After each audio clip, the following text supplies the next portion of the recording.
Assalamualaikum warahmatullahi wabarakatuh. Baik, perkenalkan nama saya Sarin Budiman, NIRAM 2205010114. Di sini saya akan memaparkan materi mengenai analisis tantangan dan potensi yang dimiliki oleh masyarakat pesisir. Kita masuk ke materi. Dewasa ini lautan menjadi pusat perhatian dari negara-negara bangsa dan perusahaan transnasional untuk memperoleh kekayaan, kekuasaan, dan eksploitasi lautan oleh berbagai pihak telah menimbulkan berbagai masalah seperti masalah politik, hukum, ekonomi, dan lingkungan, dan teknologi. Bahkan lautan telah dijadikan sebagai isu dasar dalam saling ketergantungan antar negara, serta stabilitas dan kemakmuran global dalam jangka panjang, terutama bagi negara-negara yang memiliki pantai maupun yang berbentuk negara. Adapun tantangan pengolahan wilayah pesisir, yang pertama ditinjau dari sudut pandang peraturan perundang-undang setelah reformasi dan era otonom daerah. Pengolahan sumber daya kelautan diserahkan kembali kepada daerah. Tujuannya adalah karena daerah dianggap lebih memahami karakteristik dan keunikan wilayah laut serta pesisir mereka.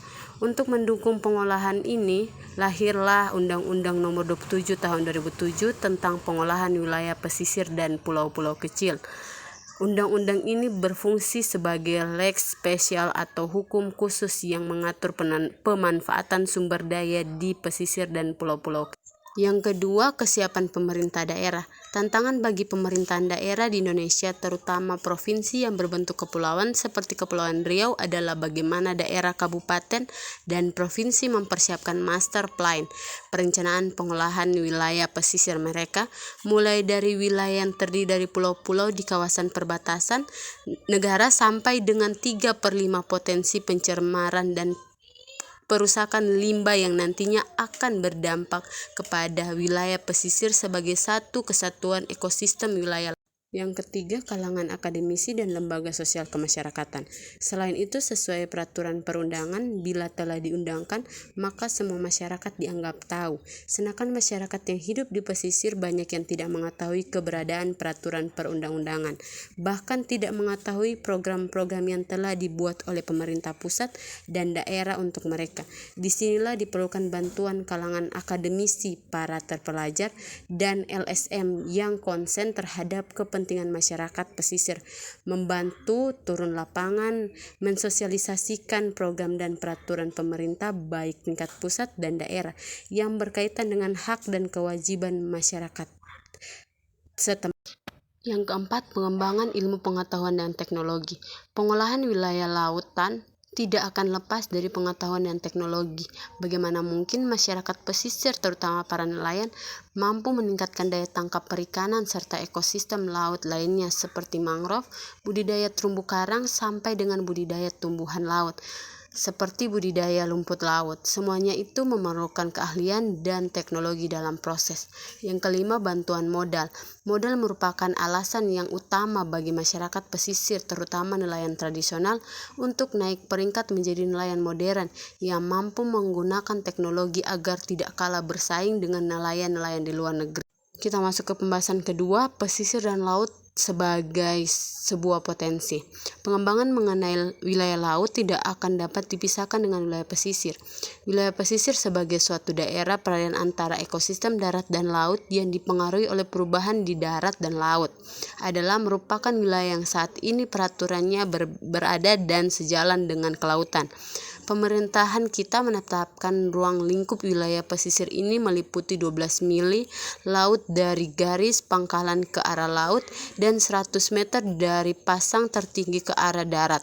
Meskipun demikian, sampai saat ini belum satu pun undang-undang memberikan definisi yang jelas mengenai batasan wilayah. Kekayaan sumber daya alam hayati pada Indonesia memiliki 27,2% dari seluruh spesies flora dan fauna yang terdapat di dunia, yang meliputi 12% mamalia, 23,8% amfibia, 31,8% reptilian, 44,7% ikan, 40% moluska, dan 8,6% rumput laut. Selain itu, ada lagi sumber daya minyak lepas dari pantai, sumber daya gas bumi, sumber daya pasir laut, dan lain-lain. Indonesia memiliki 4 sumber daya kelautan utama yang berpotensi besar untuk mensejahterakan rakyat, yaitu 1. Sumber daya alam terbarukan. dilakukan meliputi perikanan hutan mangrove, terumbu karang, rumput laut, padang lamun, dan senyawa bioaktif untuk industri farmasi, kosmetik, makanan, dan minuman, serta industri lainnya. Yang kedua, sumber daya alam tak terbarukan, termasuk minyak dan gas, timah, baukisit, biji besi, mangan, fosfor, serta bahan tambang dan mineral lainnya. 3. Energi kelautan mencakup energi gelombang pasang surut, arus laut, dan ocean terminator energy conversion. Jasa lingkungan kelautan berupa fungsi laut sebagai media transportasi dan komunikasi, pariwisata, penelitian dan pendidikan, pertahanan dan keamanan, peraturan iklim, dan sistem penunjang. Kita masuk ke pembahasan yang kedua, pelatihan pengolahan pangan lokal pada perempuan, pesisir, dan pemanfaatan potensi wilayah pesisir. Pesisir merupakan kawasan di mana terjadinya pertemuan darat dan laut serta adanya pengaruh dari proses yang terjadi baik pada area darat maupun laut. Wilayah pesisir adalah suatu area peralihan antara daratan dan lautan yang mana wilayah laut dipengaruhi oleh kegiatan darat, misalnya sedimentasi dan air tawar. Demikian sebaliknya wilayah laut dipengaruhi oleh berbagai aktivitas laut. Potensi perikanan wilayah pesisir adalah ikan laut yang merupakan sumber protein hewani dengan berbagai kandungan gizi. Ikan laut mengandung omega 3 yang termasuk dalam kelompok asam lemak rantai panjang dan omega 6 yang berfungsi untuk pertumbuhan dan kesehatan. Selain potensi perikanan, tanaman yang mudah ditemukan di wilayah pesisir adalah kelor. Menyatakan bahwa kelor dengan nama ilmiah Moringa olivera L termasuk dalam kelompok tanaman tahunan yang mudah tumbuh baik di daratan rendah maupun tinggi, serta maupun mentoleri keadaan lingkungan sehingga mampu tumbuh pada berbagai kondisi. Pemanfaatan sumber daya alam di wilayah pesisir dapat dilakukan melalui proses pangan sehingga dapat meningkatkan taraf hidup masyarakat pesisir. Melalui pengolahan pangan, wilayah pesisir dapat mengoptimalkan dan meningkatkan nilai ekonomi potensi pangan lokal wilayah pesisir. Salah satunya permasalahan di Desa Lepe yang ditemukan adalah ikan hasil tangkap selain dijual sebagai ikan segar dan dikonsumsi sebagai laut, kelor juga umum. Perempuan pesisir termasuk di Desa Lepe memegang peran utama dalam pengolahan pangan. Pemanfaatan potensi pangan lokal wilayah pesisir perlu dikembangkan melalui pengolahan pangan.